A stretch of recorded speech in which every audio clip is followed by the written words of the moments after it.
for months after the law has changed.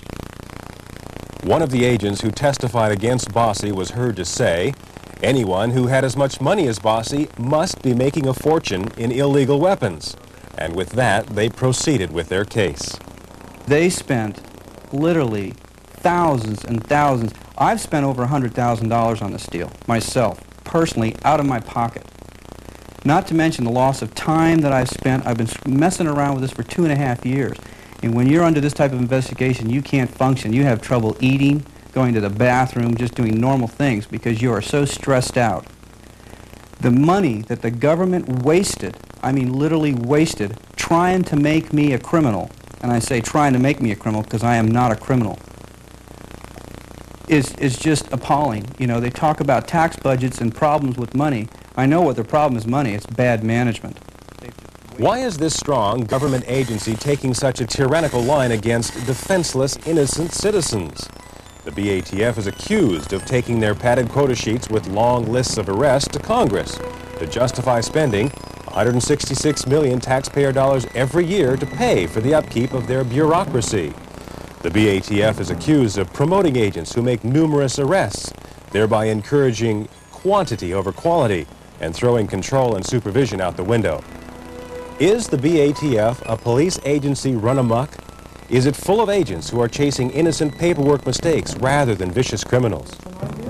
Robert Sanders is a former BATF official. He has held every position of authority in the BATF from agent to chief of enforcement. Now an attorney in Washington, D.C., Sanders specializes in defending gun owners from the BATF.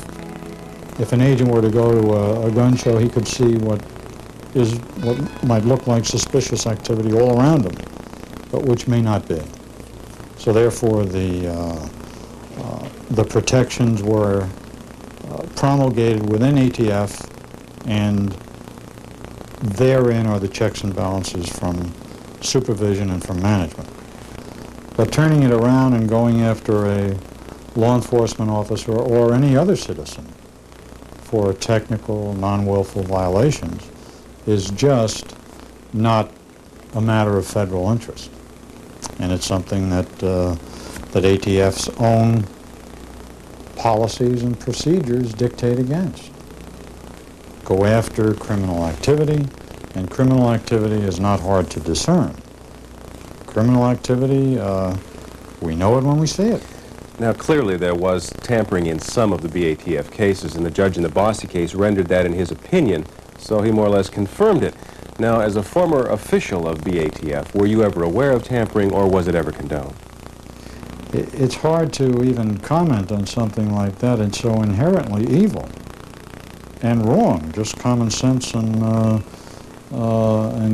gut feeling. Evidence is something you don't tamper with. The case against the BATF continues to grow as their quota file grows. Reckless disregard for the law, BATF extortion, BATF perjury, BATF illegal and false searches, and BATF entrapment. One of those recently entrapped, Richard Johnson. Johnson, the son of a police chief, began collecting guns as a 16-year-old boy. After his tour of duty in Vietnam, Johnson obtained a dealer's license and started collecting semi-automatic firearms and parts for his collection. Johnson enjoyed working with guns and occasionally sold or gave extra parts away at gun shows until, he says, he was set up.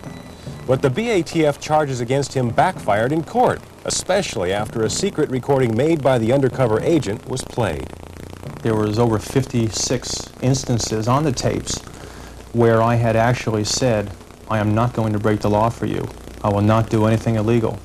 I told him to get federal paperwork, to execute that paperwork, to wait for approval. The entire case was permeated with machine guns and conversion kits. Why was Richard Johnson selling these kits? Well, as I'd already mentioned, I'd called up their offices in Tampa and the technology branch in D.C. and was told by their most eminent authorities that these parts were legal to possess, to trade, and to sell. As a matter of fact, none of these parts were covered by the Gun Control Act of 1968. Nevertheless, the trial was focusing about 80% on those parts in that drop-in sear that I'd sold, and about 20% on the actual rifles that I'd sold. It seems that the rifles were the reason to bring me into the courtroom, and the parts were the thing that they were really trying to stress when they were there. The jury acquitted Johnson, and once again, the BATF was red-faced.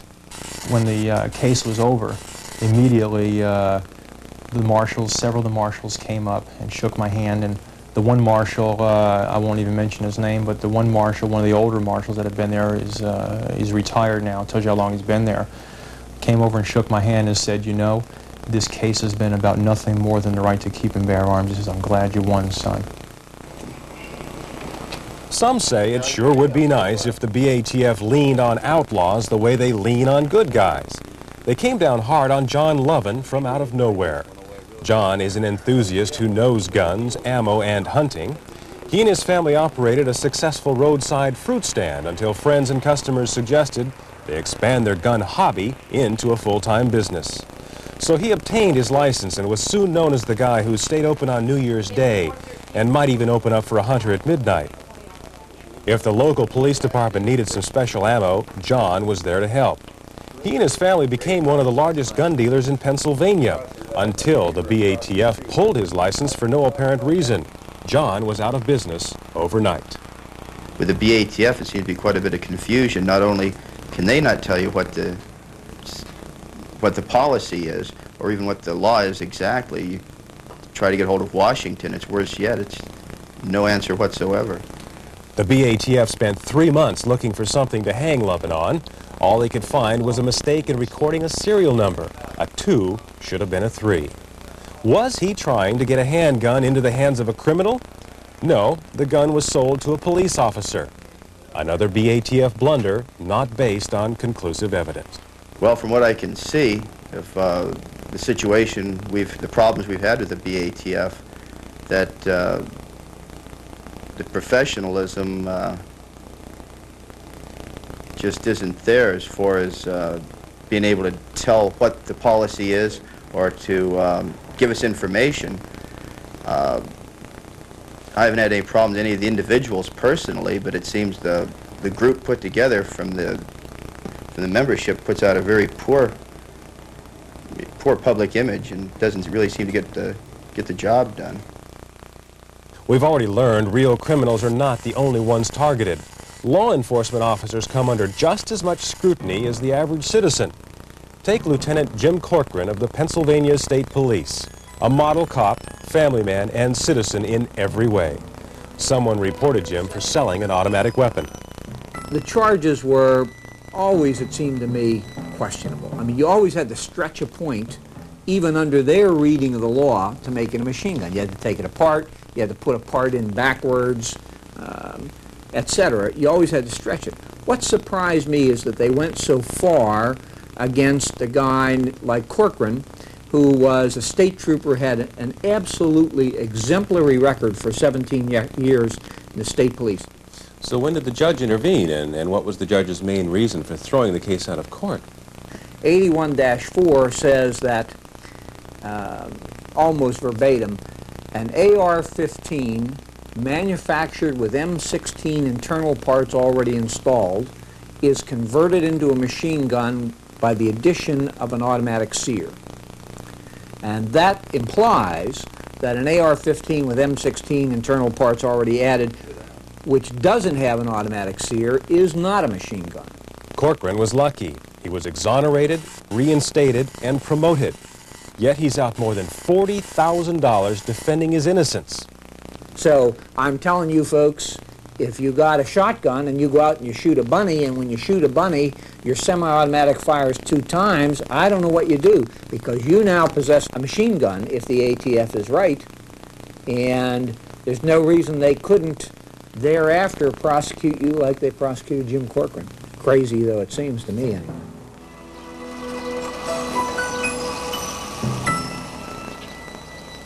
Don Breyer is another firearms hobbyist and collector who suddenly found himself in the BATF quota file. The charge?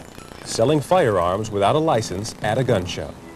An undercover agent purchased 2 guns from Breyer at 2 different shows and said Breyer had sold 2 other guns elsewhere. Again, it's the little guy against the government. The game has really changed. It's no longer the crooks versus the honest people. It's the game of what the government agency is allowed to do. If they're allowed to lie to the grand jury and obtain indictments, then they can lie at trial, and to them it's just a matter of a conviction game. They don't consider the effect to the individual, to society in general, to the family, to the children, to the friends, to all the other people that suffer. They just basically look at this whole situation as a conviction mill. And